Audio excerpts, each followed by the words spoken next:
Okay. Hi, my name is Jane Reed, and I'm here on this third video talking about holy calm in chaotic times with Lynn Jericho, who has the Imagine Self Academy, is a writer, a spiritual conversationalist, a blogger, an original thinker, and accompanier of all people that are looking to become more fully human. Yes, Lynn? thank you, Jane. But I also want to say I am also an individual filled with a lot of crazy reactions to and a lot of inner chaos who's been looking for holy calm and struggling with equanimity my whole life. So I'm just like you. Yes, and I appreciate that you are just like me. It makes it, well, a pleasure to talk to you, human to human. Thank you. Human to human. And thank you for your original thinking as it relates to this. I know in the last two videos, we've been outlining a process called equanimity to get to holy calm. And you've named some of the different types of chaos that help us understand what kinds of chaos we're dealing with. Um, so can you just review kind of where we're at so that we can set up these last four steps of the process? Absolutely. I think it was interesting just listening to you speak about where we've been. And what we first did was to name chaos. We perceived different aspects of chaos. So we looked at collective chaos, we looked at personal chaos, we looked at micro chaos, and we looked at reactive chaos. And equanimity plays out in the realm of reactive chaos. We will always have reactions, but the degree of equanimity we have in regard to our reactions allows us to actually name them, because until they're named, they're wild beasts interrupting our lives, causing us to have judgments, causing us to have doubt and fear and hatred. We don't want to do that. We want to develop equanimity, and equanimity comes from the Latin, which is equus for even and animus for soul or mind. So it's the equal mind, or as I like to talk about it, the centering soul. So there is something with equanimity that takes our reactions from, extreme gestures into a more centered, nameable place. And so the four steps of perceiving were wonder, then observation, then recognition, and finally naming. So when I looked at chaos and preparing for the first conversation, I had to wonder at chaos. I had to wonder at and just be open. Just be totally open to start waking up innocently with no prejudgments, no preconceptions. And then I moved into the state of observation, which is where what I'm wondering about starts forming into a thought or a picture, an imagination. And suddenly I could see lots of little pictures. I had lots of observations. And so I started seeing all the parts. With recognition, I call it the jigsaw puzzle. It's where all the parts start forming into a whole that we can then recognize. Because everything is complicated. There is no simplicity in any human activity or experience. And then we can finally name it. And when we can name something, we can call it into service. And that's That's what I call the journey through hell, because in wonder, observation, recognition, and naming, we're head on with the wild beasts. We're head on with our overwhelm, with our turbulence. And suddenly the waters start calming. But there's another big step, and that's what we're talking about. We have to tame. Any beast we can name, just naming does not tame them. It's understanding the beast that allows us to tame. And as I was going through the notes this morning, I realized that I had, and I just want to read what I had written, what a tamed reaction is. A tamed reaction is one you can name. All right, so we've checked that. But it's also one that we can organize and compose. Mm-hmm. So give it its space and arrange that in a way that it really serves. And then a tamed reaction doesn't disturb or torment your soul. That's really equanimity. Yeah.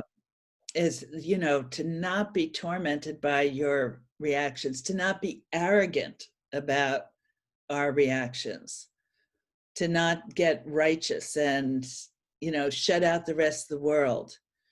You know, a tamed reaction is open to the experience of others.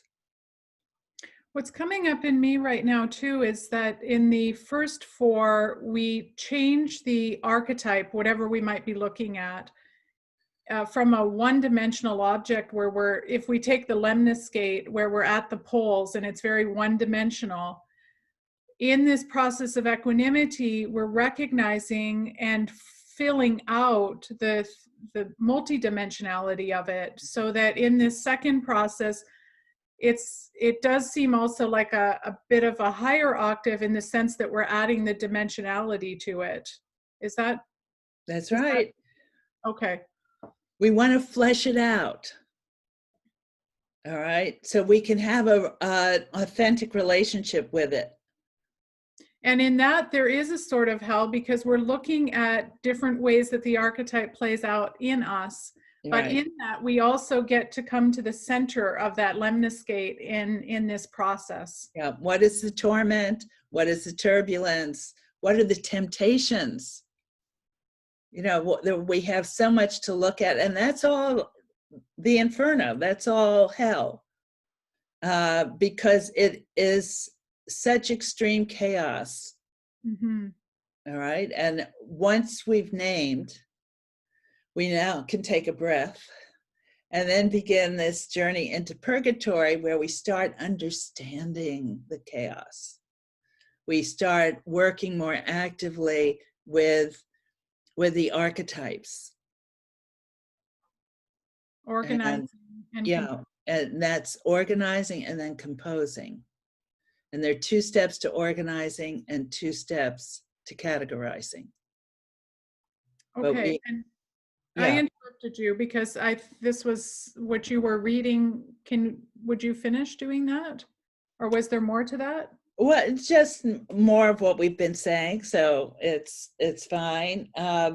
You know, equanimity and perceiving doesn't get you anywhere near to holy calm. It gets you where you're ready to take the real work to get to holy calm, and that's in understanding our reactions. So, and it's, remember, it's our reactions to our reactions. All right. And our reactions to our reactions to our reactions. So we want to get it down to equanimity is where you're just having a direct reaction to an experience, but you're not having reactions to that reaction. We are all always going to be happy, sad, scared, angry, you know, well, but let's keep it at that. Let's not be angry that we're sad. All right. Or fearful because we're happy. That's a big one for me. I don't trust good news. So I have to get, take that fear of happiness based on my biography and my biology. There's certain things that cause me to get inflamed, which initially feel very good. There's a lot of arousal, but then it's like I'm losing myself. Mm-hmm. That is not a good feeling. All right. And so I'm afraid of it. I have to take the fear out, and then I can name what's really going on. If I just name the fear, I'm in trouble. So this process of you looking at that reaction, which I can imagine is debilitating in many ways, but by you penetrating that, you actually liberate the wisdom that it holds. I mean, that's Good words. really, Yeah. yeah. Okay, so now we're in purgatory. Yes. That there's 4 more steps. Right. Purgatory, but in also called understanding. Right. Can you talk about those? All right. So the organizing is probably, at least for me, the most challenging 2 steps in this, excuse me, 8-step process. One, because we have to really learn about ourselves. So we generally globalize the experience of self. Lynn is just Lynn. And in organizing, what we have to do is look at the systems within the organization and at the categories within the systems to locate, to find the space, to find the truth of the reaction, where it's coming from. And of course, again, it's multidimensional, it's complex. But if I understand that it's not a global Lynn experience, that it's just part of me is reacting. So part of me has a reaction, the other part of me has a reaction to the reaction in the other system. It's all, we're tied up in knots. And this is like undoing the knots. So, and it's hard work. Often it's like, a very thin gold chain that gets knotted up, and you start working at it and slowly pulling it apart. So anyway, the systems are designed for a goal, to be successful with a goal. All right. So my system of my financial life is to succeed in supporting me and providing for me. My my digestive system is designed to nourish me. But you know how many parts there are to digestion, and then you add the different foods we eat, and what's going on. My financial system is no longer chaotic. I can name it finally. All right. I know how my body digests food. I can name it. I can perceive it. Now I need to understand it so I can really begin taming everything.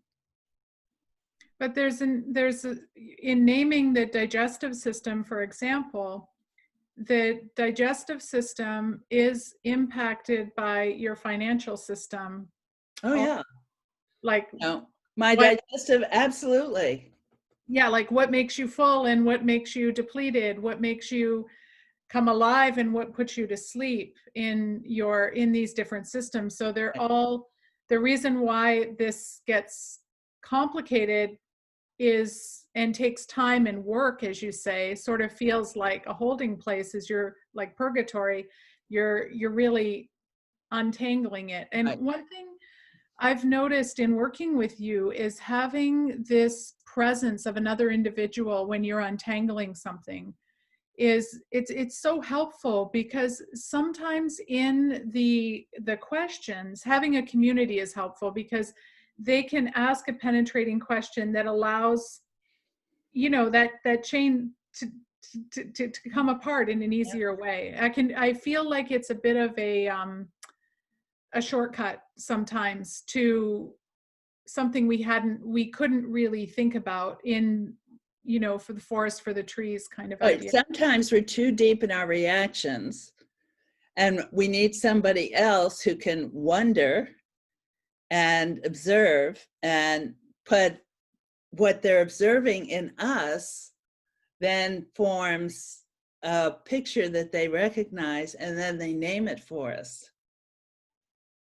You know, that's the sacred conversation, is so often. And then it's, let's look at what the systems are that are involved and what success is for the system.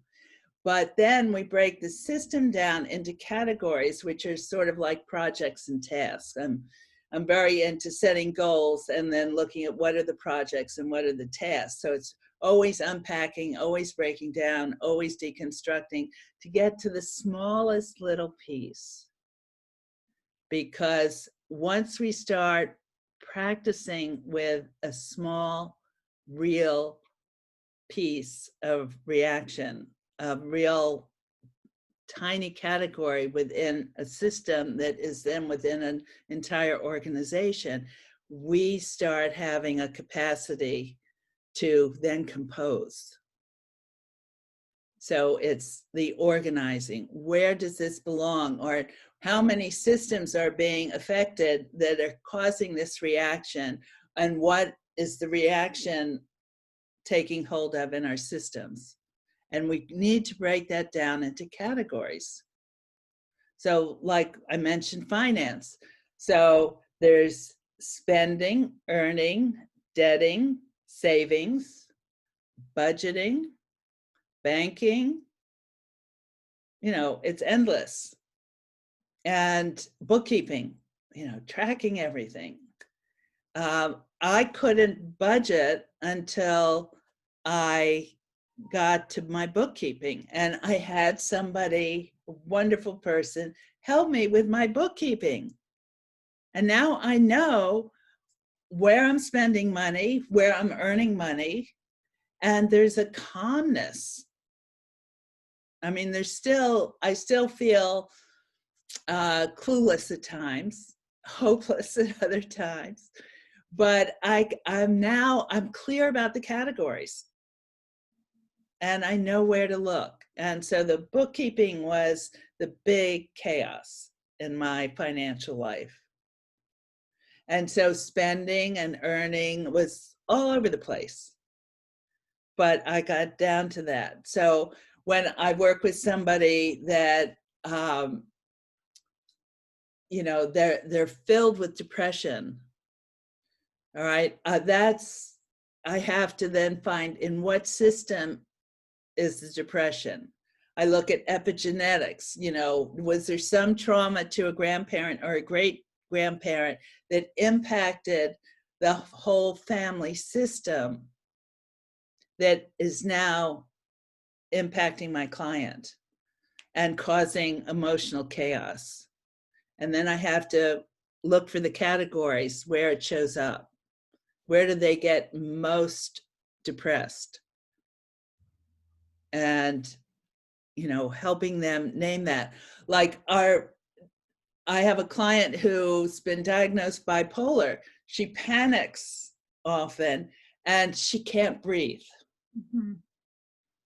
So aside from the medical world wanting to load her up with meds, I started talking to her about her breathing, because there was no holy calm in her breathing, no possibility for equanimity in her breathing. She was just, all the panic, all the depression, all of it lived in her breath.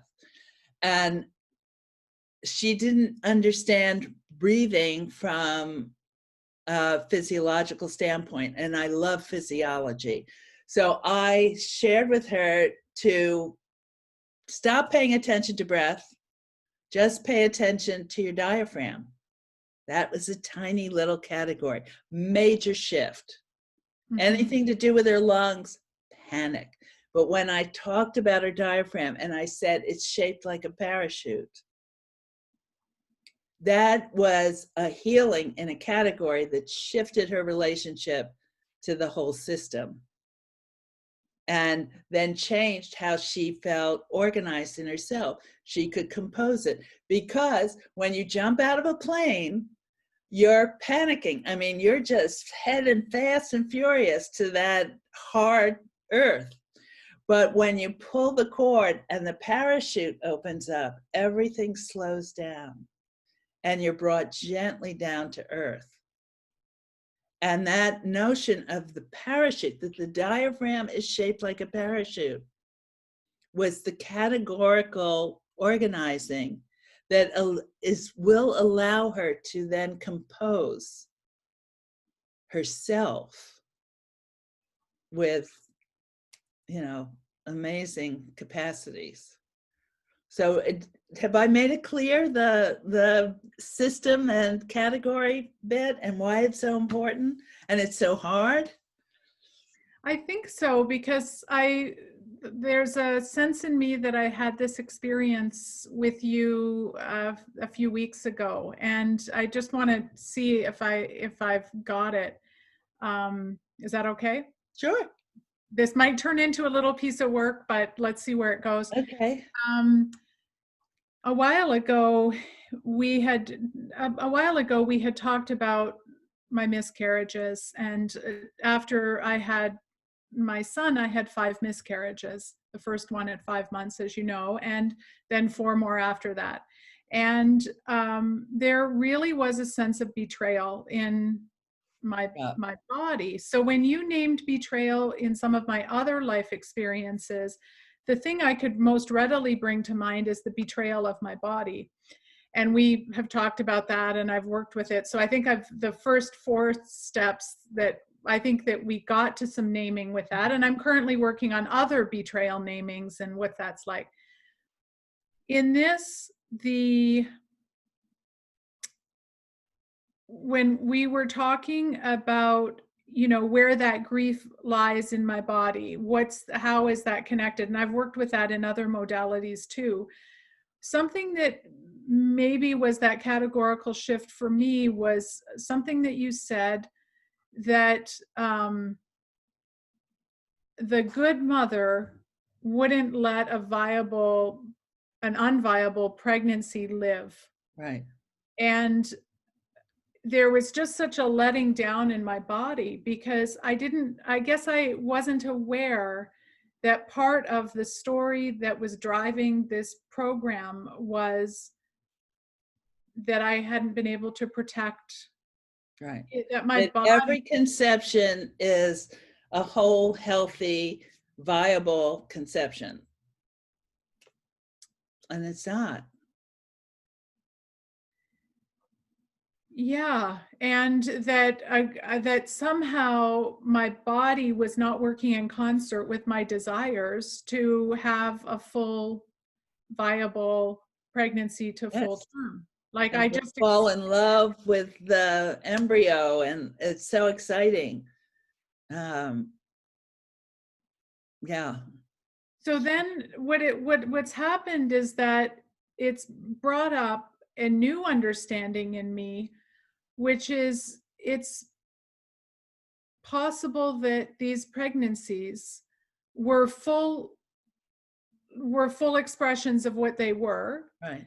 And then that the construct of good and bad mother doesn't really apply. The construct of good and bad body doesn't apply, because my body was following a wisdom.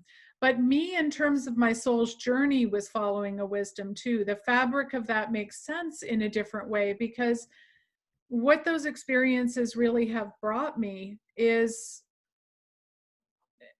a more capacity to go inward and more of a desire to go inward. So if I was to look at the wisdom of the cosmos, these this was a perfect offering. Even though it brought incredible suffering and chaos, all of my systems, my hormonal systems and everything were Yeah. so out of support. But when I look at the biography of my life, I can see that there was some real wisdom in bringing these miscarriages to my life. Like they've provided nourishment for my life. What do you? So what you're doing is a wonderful example of working with equanimity. So, and the perception of betrayal in another relationship led you to look at your relationship to your body and name what your experience was around your relationship to your body, to the miscarriages, to grieving. You know, betrayal was a naming that then led you to name the systems that were involved and the categories that were involved. And you're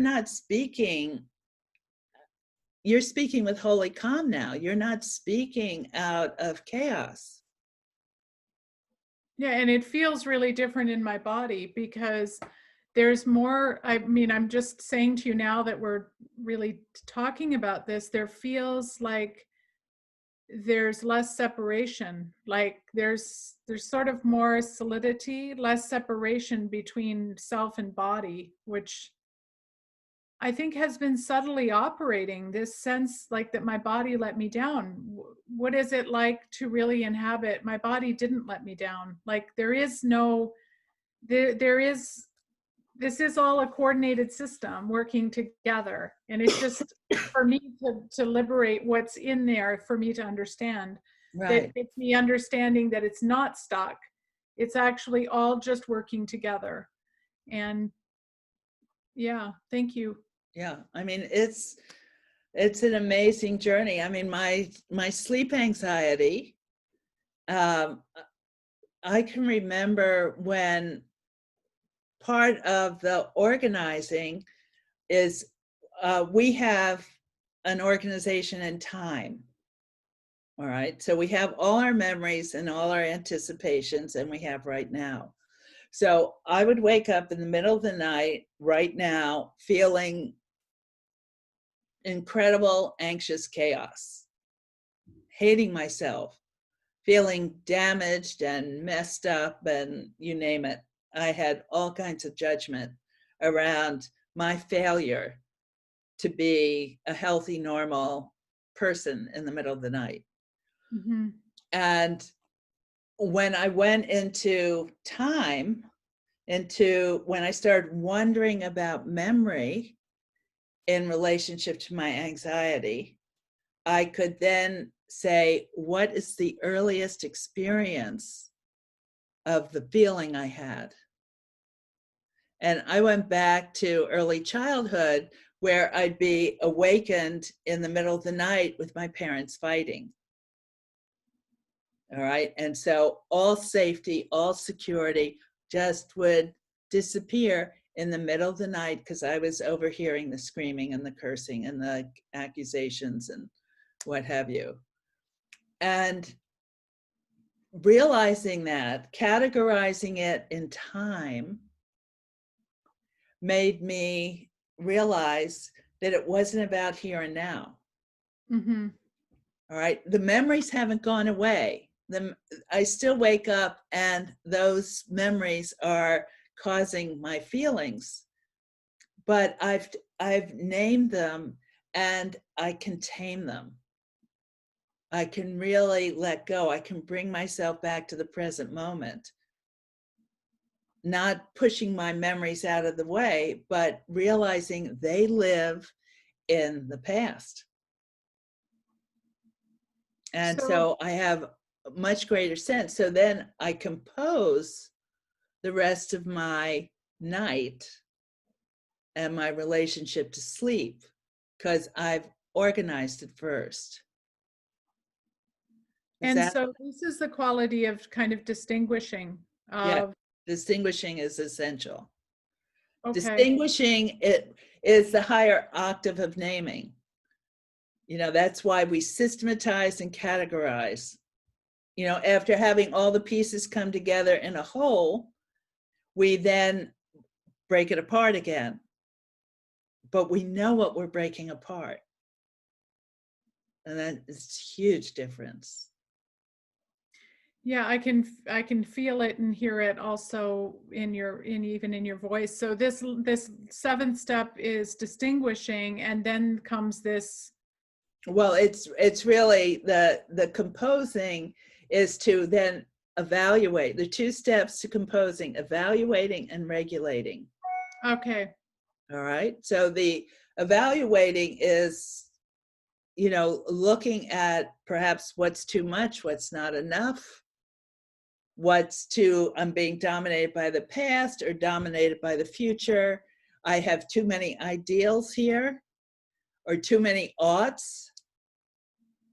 I'm evaluating all the time with what my experience is. And again, when we get to this stage in equanimity, the feeling of self-composure, that we're knowing ourselves. And with self-knowledge always comes compassion for others. There is nothing narcissistic in seeking to know yourself at all. And it brings such richness to understanding others, to helping others evaluate their experience, to being able to have a conversation with somebody and say, let's look at the systems here. Let's not globalize the experience. And now let's take it down to the category. And then how does this category, how do you evaluate it? Do you want more of it, less of it? What are you going to do? And then regulation, which is the final step in understanding, means you've got your hand on the dial. You can upregulate or downregulate. The way in which you start naming and systematizing and categorizing and evaluating now gives you this extraordinary sense of power, of self-expression that you're in charge of. It's not taking away the reactions. The reactions are your path to equanimity, the power of equanimity, the grace of equanimity, the blessing of equanimity. We need these reactions. We need chaos to transform us, to give us an opportunity to grow. What is the chaos going on in the rosebud that's going to create the scent, that's going to create the color, that's going to create the bloom? And remember all the thorns along the way. So, but there's something about that where the chaos taken from a higher vantage point is really also the harmony. Is that if we can look at it from a place of equanimity, or holy calm, I suppose, we would be able to perceive the harmony of having chaos. It really is, the experience is disharmony, but if it's penetrated, we then perceive the mystery in some way, the harmony that's existing. The chaos is really a gift. Without it, we can't discover equanimity. Is that right? That's right. And I also want to go back and speak about the uniqueness and our ability to, this is why it's an activity of adulthood, of this experience of the self that can form its own equanimity and take it up actively. It's not passive. Equanimity is a deed. And then you start getting more and more experience of holy calm. And that's, we're going to have another conversation where we're going to talk about this course I've put together. And that's where we will all everybody who registers will be working together with the archetypes, with the practicing of the naming and the practicing of the taming, how we perceive, how we understand. And yes, it's not easy. And it is easy, you know. It's really a state of grace, but we have to be open to that. Yeah, and I remember you talking about these 4 archetypal reactions in, I think, one of your blog posts, but the hopeless, clueless, powerless, helpless, and how that this path to equanimity and really working with it in a deeper way through your course um, is the path out of that, out of those reactions. I mean, which is really typifies so much of how we feel about the current, election cycle or the planet or the pandemic, or will we ever, Yeah, have somebody in our living room again that's a stranger. I mean, all of these, yeah, how can we categorize and evaluate these dramas so that we can bring them into a place of equanimity? yeah. That's, yeah. It is. So are there any, I mean, so in the next video, we're going to talk about, or you're going to talk about this course that Of you've, course, holy calm in chaotic times, finding holy calm in chaotic times. And all my courses, which we'll talk about in the next video, offer maps, mirrors, and methods using the archetypes. And so the sessions, well, we'll talk about next time, but every module in the course will be a map, a mirror, and a method, working with archetypes that all of us experience, but we all experience in different ways.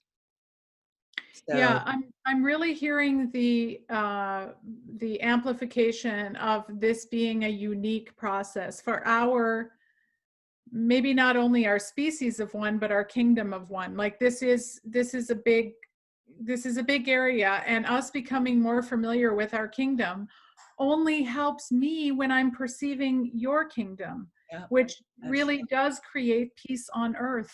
This yeah, is the promise, right? right, right, Yeah. yeah. And That's thank it. you so much Thank for you, Jane. talking with me, Yeah. for describing the path to equanimity, to achieving holy calm in chaotic times. I look forward to hearing more about the course that you're offering. And of course, as always, I love working with you. And Oh, thank thank you, Jane. Thank you. you. All right. Bye-bye. Bye.